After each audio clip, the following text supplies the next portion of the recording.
የሶማሌ ክልል አሸብርቃለች። ጠቅላይ ሚኒስትር ዶክተር አብይ አህመድ ከራሻው ፕሬዝዳንት ቭላዲሚር ፑቲን ጋር ካደረጉት ቆይታ በቀጥታ ሲመለሱ ጅጅጋ ከትመዋል። የኢትዮጵያ መንግስት በሶማሌ ክልል አይኑን ማማተር ከጀመረና ቀልቡም እዛው ከቀረ ሰንበትበት ብሏል። በተለይም ክልሉ ካለው የነዳጅና የተፈጥሮ ጋዝ ክምችት አንጻር ኢትዮጵያም ሆነች ሌላው በቀጠናው የሚንቀሳቀሱ ሀያላን ሀገራትም ጭምር ክልሉን በአይነ ቁራኛ እንደሚከታተሉት የሚታመን ነው። ከዚህ ቀደም የጠቅላይ ሚኒስትር ዶክተር አብይ አህመድ መንግስት ትኩረት አድርጎ ሲሰራቸው ከነበሩ ብሔራዊ ፕሮጀክቶች መካከል አንዱና ዋነኛው በሶማሌ ክልል የሚገኘው የነዳጅ ማቀነባበሪያ ፋብሪካና ኢትዮጵያ በዚህ ዓመት ወደ ውጭ ኤክስፖርት ማድረግ ትጀምራለች ተብሎ የሚጠበቀው የድፍድፍ ነዳጅ ጉዳይ ዋነኛ ርዕሰ ጉዳይና የወቅቱ መነጋገሪያ ሆኗል። ሰላም ጤና ይስጥልን ውድ አድማጭ ተመልካቾቻችን እንደምን ሰንብታችኋል? ይህ ገበያ ሚዲያ ነው። ፕሮግራማችን ከገበያ ሚዲያ ዘውትር በዚህ ሰዓት ወደ እናንተ የሚደርሰው ገበያ ሚዲያ ልዩ ጥንቅር ፕሮግራማችን ነው። በዛሬው የገበያ ሚዲያ ልዩ ጥንቅር ፕሮግራም ጠቅላይ ሚኒስትር ዶክተር አብይ አህመድ ከራሺያ መልስ በቀጥታ ወደ ጅጅጋ ሶማሌ ክልል የመሄዳቸው ጉዳይና ያበስሩታል ተብሎ የሚጠበቀው አዲስ ብስራት፣ እንደዚሁም የፊልድ ማርሻል ብርሃኑ ጁላ ጥብቅ ማስጠንቀቂያና በሶማሊያና በኢትዮጵያ ድንበር አካባቢ እየታየ ስላለው ትንቅንቅ በዝርዝር የምናስቃኛችሁ ይሆናል። አብራችሁን እንድትቆዩ በመጋበዝ ለቻናሉ አዲስ የሆናችሁ ቻናሉን ሰብስክራይብ፣ ፕሮግራማችንን ላይክ እና ሼር በማድረግ አጋርነታችሁን እንድትገልጹ የጋበዝኩኝ። ተጨማሪ ሐሳብ፣ አስተያየት ብሎም ሌላ ኮሜንት ያላችሁ በሐሳብ መስጫ ሳጥኑ እንድታስቀምጡልን እንድታበረታቱን በመጋበዝ በቀጥታ ወደ ዝግጅቱ አመራን። ስራዎትን በተሻለ ጥራትና ቀልጥፍና ከቤትዎ ሆነው የሚያከናውኑበት ማሽን ያስፈልጎታል? ለፍላጎትዎ ኤሌጋንት ማሽነሪ ያለለው በአነስተኛ ገንዘብ ጀምረው ውጤታማ የሚሆኑበት ማሽኖች እኛ ጋር ያገኛሉ። የደረቅና ፈሳሽ ሳሙና ማምረቻ ማሽን፣ የለውዝ ቅቤ ማምረቻ ማሽን፣ የጨውና ቅመማ ቅመም መፍጫ ማሽን፣ የመኖ ማቀነባበሪያ ማሽን፣ የፕላስቲክ መፍጫና መጨፍለቂያ ማሽን፣ የቡና ማሽን፣ የልብስ ማጠቢያ ማሽን፣ የሻማና የጧፍ ማምረቻ ማሽን፣ የሽንኩርት መፍጫና ገብስ መፈተጊያ ማሽንን ጨምሮ ዘመናዊ የአረቄ ማውጫ ማሽኖችን በተመጣጣኝ ዋጋ አቅርበንልዎታል። ምርቶቻችንን ከሙሉ ዋስትናና የአመራረት ስልጠና እንዲሁም የጥሬ ዕቃ አቅርቦት ጋር ያገኛሉ። አድራሻችን አዲስ አበባ የሳሪስ ውሃና ማርያም ኪዳነ ምሕረት ጸበል ብርሃን ባንክ ፊት ለፊት ያገኙናል። ለበለጠ መረጃ በ0923 23 23 84 አሊያም በ0922 45 35 71 ላይ ይደውሉልን። ኤሌጋንት ማሽነሪ ለርሶ።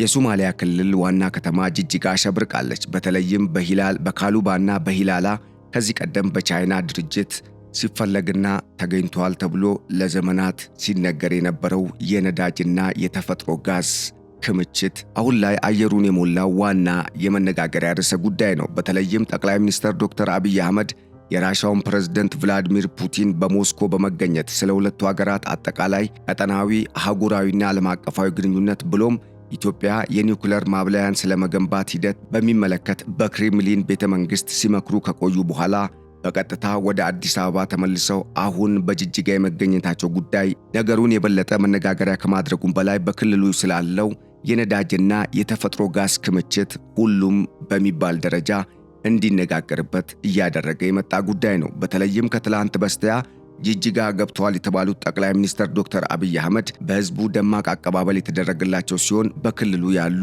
እስካሁን የተገነቡና እየተገነቡ ያሉ የተለያዩ የልማት ስራዎችንም ጎብኝተዋል። በተለይም በክልሉ አሁን ላይ የአረንጓዴ ልማትና ሌሎች በሀገር አቀፍ ደረጃ አዲስ አበባን ጨምሮ በሀገሪቱ ባሉ ትልልቅ ከተሞች እየተከናወነ የሚገኘውን የኮሪደር ልማትና ሌሎች የውሃ ሀብት አጠቃቀም፣ በምግብ ራስን የመቻል የግብርና ልማትና ከነኚህ ጋር ተያይዞ የሚነሱ ሌሎች ሜጋ ፕሮጀክቶችን በሚመለከት የሶማሌ ክልል ቀልጣፋ የሆነ እንቅስቃሴን እያደረገና ስኬትም እያስመዘገበ እንደሆነ ጠቅላይ ሚኒስትር ዶክተር አብይ አህመድ ስለመናገራቸው ተዘግቧል።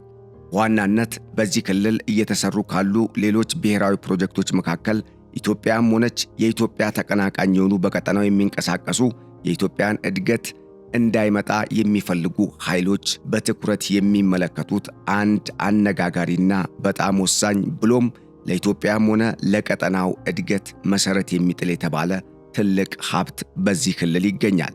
ይህም የተፈጥሮ ጋዝና የነዳጅ ክምችት ሲሆን ጠቅላይ ሚኒስትር ዶክተር አብይ አህመድ በጳጉሜ 4 2017 ዓ.ም የታላቁ የኢትዮጵያ ህዳሴ ግድብ በተመረቀበት ዕለት ያበሰሯቸው አዳዲስ 6 ብሔራዊ ሜጋ ፕሮጀክቶች ከተሰኙት መካከል አንዱና ዋነኛው አሁን ሊበሰር እንደሆነ ብስራት እየተጠበቀ ነው። በተለይም ጠቅላይ ሚኒስትር ዶክተር አብይ አህመድ በሶማሌ ክልል የመገኘታቸው ዋነኛ ጉዳይ ይሄው ሳይሆን እንዳልቀረም እየተነገረ ነው።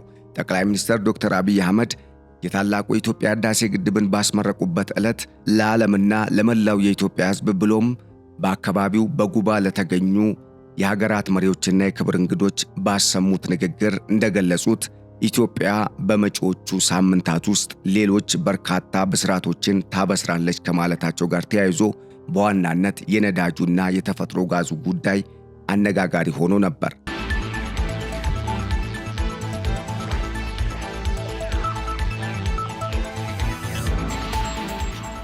ታዲያ ጠቅላይ ሚኒስትር ዶክተር አብይ አህመድ ከራሺያ ይዘውት የመጡትን ብስራት ለህዝቡ ሳይገልጹ አሁንም ሌላ ብስራት ወደሚሰማበት ወደ ሶማሌ ክልል ማምራታቸው ከዚሁ በጁባ ከተናገሩት ብስራት መካከል አንዱን ለማብሰር እንደሆነ እየተነገረ ነው።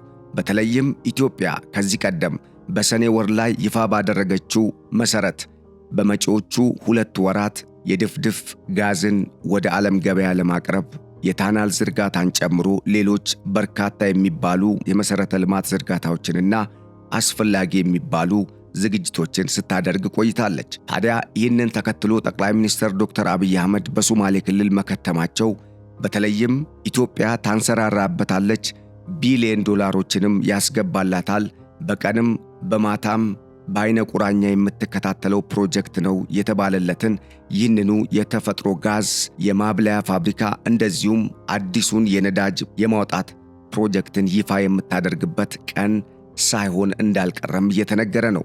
ጠቅላይ ሚኒስትር ዶክተር አብይ አህመድ ከዚህ ቀደም የኢትዮጵያ ሕዝብን እንዳስለመዱት ሰርቼ ነው የማሳየው በሚለው ብሂላቸው መሰረት የነዳጅ ማብለያውንም ሆነ የተፈጥሮ ጋዝ የንግድ ወይም የኤክስፖርት እንቅስቃሴን በሚመለከት በዚሁ በሶማሌ ክልል በካሉባና ሂላላ አካባቢ ተገኝተው በተለይም ይህ የነዳጅ ወይም የጋዝ ሪፋይነሪ ይገኝበታል ተገንብቶበታል በተባለው በዚሁ በሶማሌ ክልል በቦታው ተገኝተው ለህዝቡ በይፋ የሚያበስሩ ይሆናል ተብሎ እየተጠበቀ ነው። ጠቅላይ ሚኒስትር ዶክተር አብይ አህመድ ለህዝቡ ያበስሩታል ተብሎ የሚጠበቀው ይህ ትልቅ ብስራት ኢትዮጵያ በእርግጥም በቀጠናው ኃያል ሆና እንድትወጣ ከማድረጉም በላይ በዓለም አቀፍ ደረጃ ያላትን ተጽዕኖ በእጅጉ ሊጨምር እንደሚችል ይገለጻል። ኢትዮጵያ ከዚህ ቀደም በርካታ ማዕድናትና በዓለም ላይ በውስንነት ከሚታወቁ እንደ ዩራኒየም፣ ሊቲየምና ሌሎች መሰል ውድ የሚባሉ ወርቅና ከወርቅ ጋር የሚመደቡ ማዕድናትን ጨምሮ በርካታ የተለያዩ የተፈጥሮ ማዕድናትን በውስጡ የያዘች ሀገር ከመሆኗ ጋር ተያይዞ እነኚህን ማዕድናት ሳታወጣ እስካሁን መቆየቷ በዙሪያዋ እንደ ወገብ ቅማል ከበው ሀብቷን እንዳትጠቀም ብሎም የህዝቧ የኑሮ ደረጃና ዘይቤ እንዳይቀየር በዘመናት ሂደት ውስጥ ሲሰሩባት የነበሩ የተለያዩ አሻጥሮች ወጥረው ይዘዋት እንደቆዩ የሚታወቅ ነው።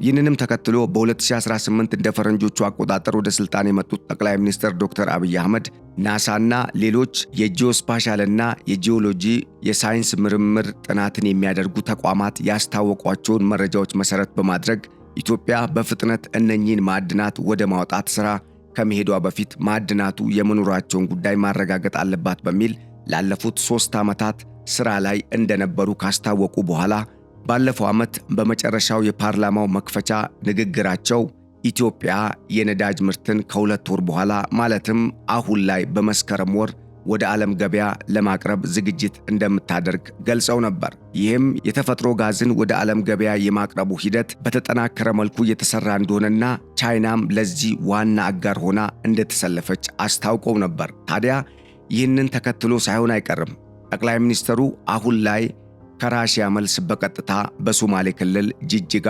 በዛውም የአካባቢውን ሁኔታ ለመቃኘት በሚል ይህንን ዓለም ብሎም መላው የኢትዮጵያ ሕዝብ የሚጠብቀውን ብስራት ለማሰማት በወቅቱ ሲናገሩ ኢትዮጵያን ያሳድጋል ያሉትን ይህንን የተፈጥሮ ጋዝ እንደዚሁም በቀጠናው በተለይም በኡጋዴን አካባቢ በስፋት በብዙ ክምችት ይገኛል ተብሎ የሚታመነውን የኢትዮጵያን የነዳጅ አቅም ያበስራል የተባለውን ትልቅ ፕሮጀክት የማስጀመሪያ መርሃ ግብርን በይፋ እውን ለማድረግ አስበው እዛ ሳይሄዱ እንዳልቀረ የሚያሳዩ መረጃዎች አሁን ላይ በስፋት ይህንኑ ጉዳይ በፊት ገጻቸው ላይ እያስነበቡ ይገኛሉ።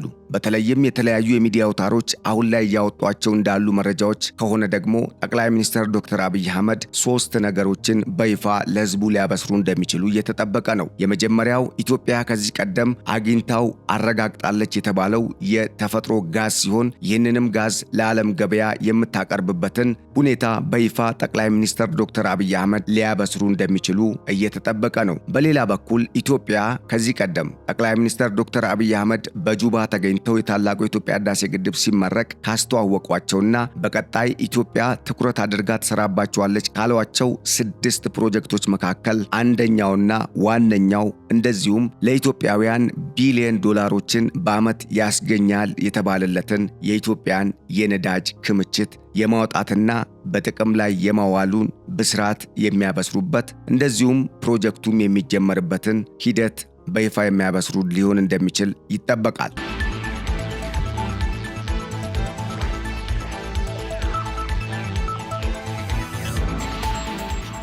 ሶስተኛው በኢትዮ ሶማሊያ መካከል አሁን ላይ በከፍተኛ ደረጃ ውዝግብ እያስነሳ የሚገኘውን የባህር በሩን ጉዳይ በሚመለከት ከሰሞኑ በባህር በሩ ዙሪያ እየተደረጉ ያሉ የተለያዩ ድርድሮች እንዳሉ እየተሰማ ስለሆነ በተለይም እነኚህ ድርድሮች አሜሪካ፣ ሳውዲ አረቢያና የተባበሩት አረብ ኤምሬትስን ያካተቱ ከመሆናቸው ጋር ተያይዞ ኢትዮጵያ በዚህም ረገድ ከሶማሊያና በቀጠናው ካሉ ከሌሎች ሀገራት ጋር ውዝግብ ውስጥ ያስገባትን ይህንን ወሳኝና ከታላቁ የኢትዮጵያ ህዳሴ ግድብ ባልተናነሰና በተለይም ልክ እንደ አባይ ውሃ ከሚታየው የባህር በር አጀንዳ ጋር በተያያዘ ሌላ ብስራት ሊያሰሙ ይችላሉ ተብሎ እየተጠበቀ ነው። ይህንን ተከትሎም በርካታ ሚዲያዎች ጆሮአቸውም፣ አይናቸውም፣ ሐሳባቸውም፣ ቀልባቸውም፣ ልባቸውም ወደ ሶማሌ ክልል ያውም ጅጅጋና ካሉባና ሂላላ አካባቢ ስለማማተሩ ስለመቅረቱ እየተገለጸ ነው። ይህም ለኢትዮጵያውያን ታላቅ ብስራት ሲሆን ለኢትዮጵያ ጠላትና በየጊዜው ኢትዮጵያ ለማንሰራራት ስትሞክር ወገቧንና ወሽመጧን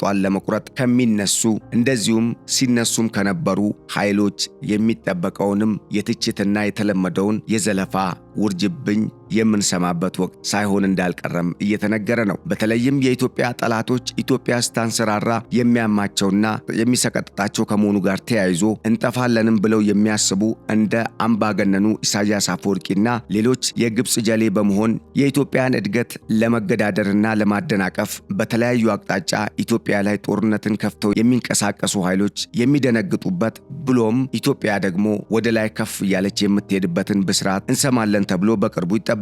ታዲያ ይህንን የብስራት ዜና መስማት የሚሰቀጣቸው እነኚህ ከሻቢያና ከግብጽ ጋር የተሰለፉ ኃይሎች አሁንስ ምን ይላሉ ተብሎ ይጠበቃል የሚለው ጉዳይ አነጋጋሪ ሲሆን በተለይም ከሰሞኑ በወሎና በተለያዩ አካባቢዎች በኢትዮጵያ መከላከያ ሰራዊት ላይ የተፈጸመው ጥቃት ይህንኑ ጠቅላይ ሚኒስትር ዶክተር አብይ አህመድ ያበስሩታል ተብሎ የሚጠበቀውን ብሔራዊ አስደሳች ብስራትን ህዝቡ በአግባቡ እንዳያጣጥምና በሐዘን እንዲያሳልፍ ታስቦ የተፈጸመ የሴራ ፖለቲካ አካል እንደሆነም እየተነገረ ነው። በተለይም በኢትዮጵያ መከላከያ ሰራዊት ላይ በተደጋጋሚ እየተፈጸመበት ያለው ትንኮሳና ጥቃትም ኢትዮጵያ በቀጣይ ልታሳካቸው ያሰበቻቸውን ፕሮጀክቶች በዋናነት የሚጠብቀውና የሀገሪቱን ሰላምና ደህንነት ከየትኛውም ኃይል በመጠበቅ ደህንነቷ ተረጋግጦ ፕሮጀክቶችም እውን ሆነው ከዚህ ቀደም እንዳየነው በተግባር እንዲመረቁ የማድረጉን ስራ በዋናነት በጫንቃው ተሸክሞ የሀገሪቱን ህዝብ ህልውናና ሉዓላዊነቷን የማስከበር ኃላፊነቱን በአግባቡ እየተወጣ የሚገኘውን የመከላከያ ሰራዊትን ሞራል ለማጠልሸት ወይም ደግሞ ለመስበር ታስቦ እየተንቀሳቀሱ ያሉ ቡድኖች የሚተገብሯቸው ተግባራት የዚሁ ማሳያ ሳይሆኑ እንዳልቀረም ተንታኞች ይገልጻሉ። በተለይም ይህ ጉዳይ አሁን ላይ ኢትዮጵያ በቀጣይ አሳካቸዋለሁ ብላ የማንሰራራት ዘመን ብላ የሰየመችውን ይህንን ዘመን የጨለማ ዘመን ለማድረግ ከኤርትራም ከግብፅም እንደዚሁም ከሶማሊያ በኩል ደግሞ ሌሎች የተለያዩ ኃይሎች የቀጠሯቸው ቅጥረኛ ዓለም አቀፍ የሽብር ቡድኖች የሚያደርጓቸው እንቅስቃሴዎች ባሉበት በአሁኑ ወቅት ጠቅላይ ሚኒስትሩ በሶማሌ ክልል ተገኝተው የነዳጅ ማውጣት ስራውን በይፋ የሚያስጀምሩበትና የጋዝ ፕሮጀክቱ ደግሞ በይፋ ለዓለም ገበያ የሚቀርብበትን አዲሱን ብስራት ለህዝቡ ብሎም ለቀጠናውና ለዓለም ያሰማሉ ተብሎ መሰማቱ ለኢትዮጵያ ድል ሲሆን ለጠላት ደግሞ ትልቅ ሽንፈትና ውርደት እንደሆነ ተገልጿል። ውድ አድማጭ ተመልካቾቻችን ለዕለቱ ያዘጋጀንላችሁ የገበያ ልዩ ጥንቅር ፕሮግራማችን ይህንን ይመስል ነበር። በቀጣይ በሌሎች ርዕሰ ጉዳዮች ዳግም እስክንመለስ መልካሙን ሁሉ ተመኘን። ቸር ሰንብቱልን። ሰላም። ስራዎትን በተሻለ ጥራትና ቅልጥፍና ከቤቶ ሆነው የሚያከናውኑበት ማሽን ያስፈልጎታል? ለፍላጎተው ኤሌጋንት ማሽነሪ ያለለው በአነስተኛ ገንዘብ ጀምረው ውጤታማ የሚሆኑበት ማሽኖች እኛ ጋር ያገኛሉ። የደረቅና ፈሳሽ ሳሙና ማምረቻ ማሽን፣ የለውዝ ቅቤ ማምረቻ ማሽን፣ የጨውና ቅመማ ቅመም መፍጫ ማሽን፣ የመኖ ማቀነባበሪያ ማሽን፣ የፕላስቲክ መፍጫና መጨፍለቂያ ማሽን፣ የቡና ማሽን፣ የልብስ ማጠቢያ ማሽን፣ የሻማና የጧፍ ማምረቻ ማሽን፣ የሽንኩርት መፍጫና ገብስ መፈተጊያ ማሽንን ጨምሮ ዘመናዊ የአረቄ ማውጫ ማሽኖችን በተመጣጣኝ ዋጋ አቅርበንልዎታል። ምርቶቻችንን ከሙሉ ዋስትናና የአመራረት ስልጠና እንዲሁም የጥሬ ዕቃ አቅርቦት ጋር ያገኛሉ። አድራሻችን አዲስ አበባ የሳሪስ ውሃና ማርያም ኪዳነ ምሕረት ጸበል ብርሃን ባንክ ፊት ለፊት ያገኙናል። ለበለጠ መረጃ በ0923 23 23 84 አሊያም በ0922 45 35 71 ላይ ይደውሉልን። ኤሌጋንት ማሽነሪ ለርሶ